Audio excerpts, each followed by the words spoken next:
ओम नमो भगवते वासुदेवाय. तर आपण श्रीमद भागवत महापुराण पाहत आहोत आणि त्यातील हा आपला द्वितीय स्कंद चालू आहे.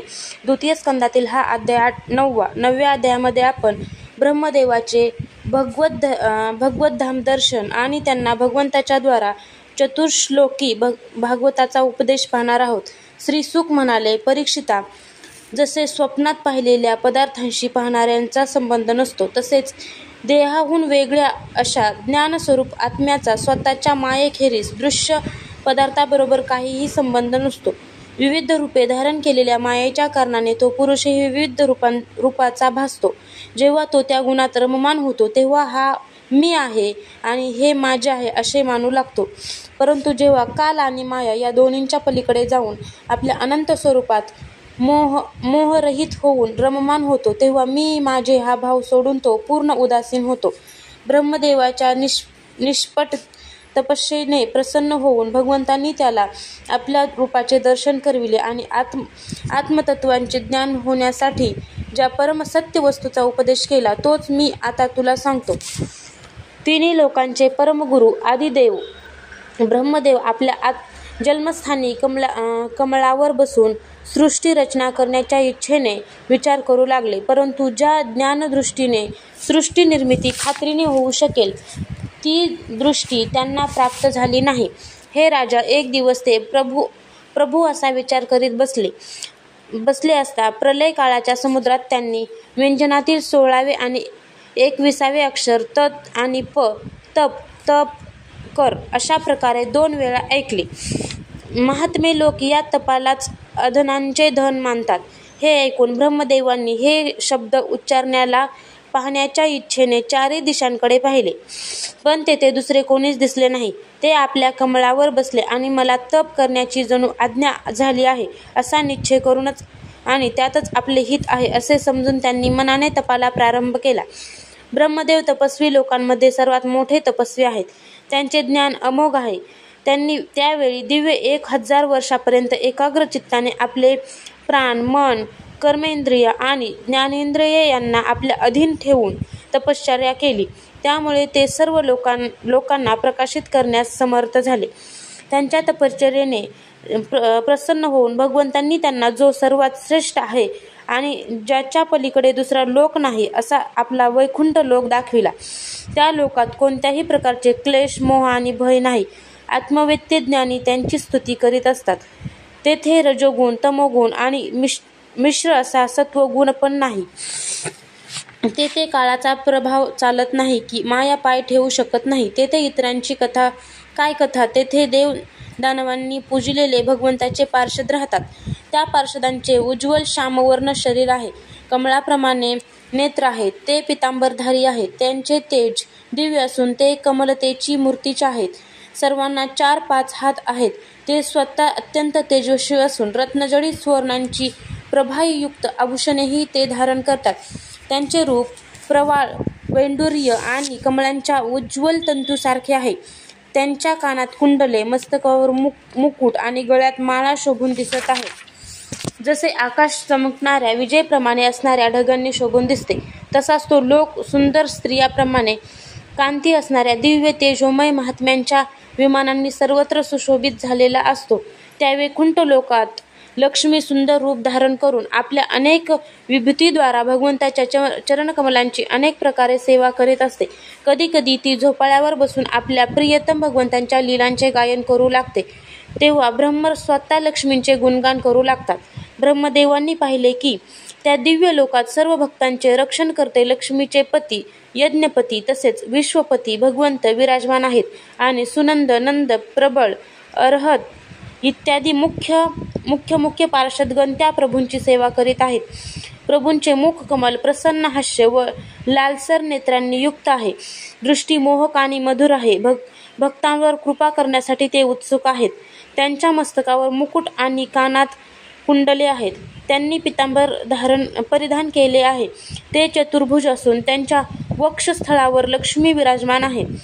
ते एका सर्वोत्तम आणि मौल्यवान आसनावर बसलेले आहेत. पुरुष, प्रकृती, महत्त्व, अहंकार, मन, 10 इंद्रिय, शब्दादी 5 तन्मात्रा आणि पंचमहाभूते या 25 शक्ती मूर्त स्वरूपात त्यांच्या 4ही बाजूंनी उभ्या आहेत. समग्र ऐश्वर्य, धर्म, कीर्ती, संपत्ती, ज्ञान आणि वैराग्य या इतरत्र नसणाऱ्या 6 ईश्वरांनी ते युक्त आहेत. ते सर्वेश्वर आपल्याच नित्य आनंदमय स्वरूपात निमग्न असतात. त्यांचे दर्शन होताच ब्रह्मदेवाचे हृदय आनंदाच्या उद्रेकाने भरून आले.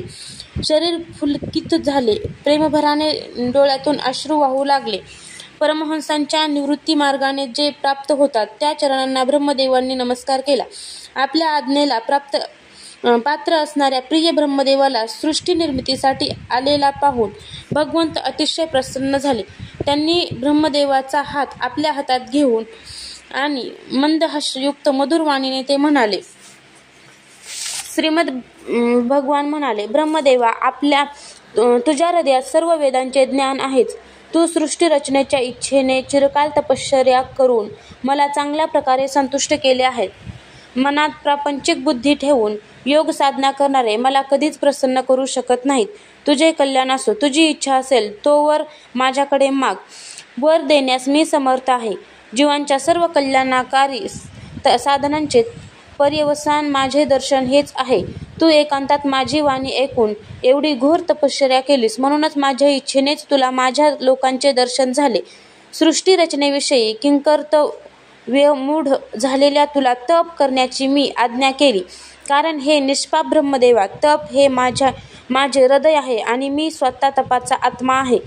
मी तपानेच या सृष्टीची उत्पत्ती करतो. तपानेच तिचे धारण पोषण करतो आणि पुन्हा तपानेच या सृष्टीला विलीन करतो. तप ही माझी एक श्रेष्ठ शक्ती आहे. ब्रह्मदेव म्हणाले, भगवन, आपण सर्व प्राण्यांच्या अंतःकरणात साक्षी रूपाने विराजमान असता. आपण आपल्या अप्रतिहत ज्ञानाने माझी इच्छा जाणता. हे नाथ, रूपरहित अशा आपल्या सगुण आणि निर्गुण अशा दोन्ही रूपांना मी जाणू शकेन, ही या याचकाची इच्छा आपण पूर्ण करा. आपण मायेचे स्वामी आहात. आपण केलेला संकल्प कधी व्यर्थ जात नाही. जसा कोळी आपल्या तोंडातून धागा काढून ते विणून त्यात क्रीडा करतो आणि पुन्हा ते आपल्यातच लीन करून घेतो, त्याप्रमाणे आपणही आपल्या मायेचा आश्रय घेऊन या विविध शक्ती संपन्न अशा जगताची उत्पत्ती, पालन आणि संहार करण्यासाठी आपण स्वतःच अनेक रूपे घेता आणि क्रीडा करता. हे आपण कसे करता त्याचे मर्म मी जाणू शकेन असे ज्ञान मला आपण द्या. आपण माझ्यावर अशी कृपा करा की मी तत्परतेने आपल्या आज्ञेचे पालन करू शकेल आणि सृष्टीची रचना करतेवेळी माझ्या कर्तेपणाच्या अभिमानाने बांधला जाणार नाही. प्रभो, आपण एखाद्या मित्रासारखा माझा मित्र म्हणून स्वीकार केला आहे, म्हणून मी जेव्हा सृष्टी रचना करण्याच्या रूपाने आपली सेवा करू लागेन आणि सावधतेने पूर्व सृष्टीच्या गुणकर्मानुसार जीवांचे विभाजन करू लागेल, तेव्हा स्वतःला जन्मकर्मातून स्वतंत्र मानण्याचा अभिमान मला होऊ नये. श्री भगवान म्हणाले, अनुभव, शक्ती आणि साधनांची युक्ती असे अत्यंत गोपनीय ज्ञान मी तुला सांगतो, ते तू ग्रहण कर. माझा जेवढा विस्तार आहे, माझे जे लक्षण आहे, माझी जितकी आणि जशी रूपे, गुण आणि लीला आहेत, त्यांच्या तत्वांचा तू माझ्या कृपेने योग्यरित्या अनुभव घे. सृष्टीच्या अगोदर केवळ मीच होतो. माझ्या व्यतिरिक्त स्थूल, सूक्ष्म आणि या दोन्हींचे कारण अज्ञात तेही नव्हते.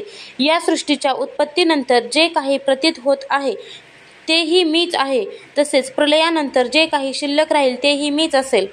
ज्याप्रमाणे चंद्र एक असूनही दृष्टिदोषाने 2 चंद्राचा भास होतो, त्याप्रमाणे कोणतीही वस्तू नसून परमात्म्याच्या ठिकाणी तिचा भास होतो.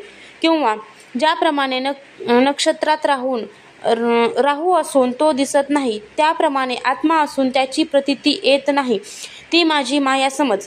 प्राण्यांच्या पंचमहाभूत रचित लहान मोठ्या शरीरात आकाशादी पंचमहाभूते, ती शरीरे कार्यरूपाने दिसण्यासाठी म्हणून त्यांच्यात प्रवेश करतात असे वाटते, पण सुरुवातीपासूनच त्या ठिकाणी कारणस्वरूपाने ती आपल्या कारणाने प्रवेश करीतही नाही. हे तसेच आपल्या प्राण्यांच्या शरीराच्या दृष्टीने मी त्यांच्यामध्ये आत्म्याच्या रूपाने प्रवेश केला आहे. पण आत्मदृष्टीने पाहता माझ्या व्यतिरिक्त दुसरी कोणतीच वस्तू नसल्याने त्यांच्यामध्ये माझा प्रवेश झालेलाही नाही. जे सर्व ठिकाणी सदोदित असते ते आत्मतत्व होय. हेच तत्व जिज्ञासू माणसाने अनन्य व्यतिरिक्ताने जाणावे. ब्रह्मदेवा, तू अविचल समाधीने या सिद्धांतावर पूर्ण निष्ठा ठेव. यामुळे कोणत्याही कल्पामध्ये तुला कधीही मोह होणार नाही. श्रीसुक म्हणाले, लोकपितामह ब्रह्मदेवाला अशा प्रकारे उपदेश करून ज्यांना जन्म नाही अशा भगवंतांनी ब्रह्मदेवाच्या देखत आपले रूप अदृश्य केले. सर्वभूत स्वरूप ब्रह्मदेवाने भगवंतांनी आपले इंद्रियांना दिसणारे स्वरूप अदृश्य केल्याचे पाहिले तेव्हा त्याने हात जोडून त्यांना नमस्कार केला आणि पहिल्या कल्पाप्रमाणेच या विश्वाची रचना केली. धर्मपती प्रजापती ब्रह्मदेवाने एकदा सर्व जनतेचे कल्याण व्हावे हा आपला स्वार्थ पूर्ण करण्याच्या हेतूने विधीपूर्वक यम आणि नियमांचे आचरण करण्यास सुरुवात केली. त्यावेळी ब्रह्मदेवाच्या पुत्रांपैकी सर्वात अधिक प्रिय परमभक्त अशा देवर्षी नारदांनी मायापती भगवंतांच्या मायाचे तत्व जाणण्याच्या इच्छेने संयम, विनय आणि सौम्यता धारण करून ब्रह्मदेवाची सेवा केली आणि आपल्या सेवेने त्यांना संतुष्ट केले. आपले लोकपितामह वडील आपल्यावर प्रसन्न आहेत असे पाहून देवर्षी नारदांनी तू मला विचारलेलाच प्रश्न विचारला. त्याचा प्रश्न ऐकून ब्रह्मदेव आणखीनच प्रसन्न झाले.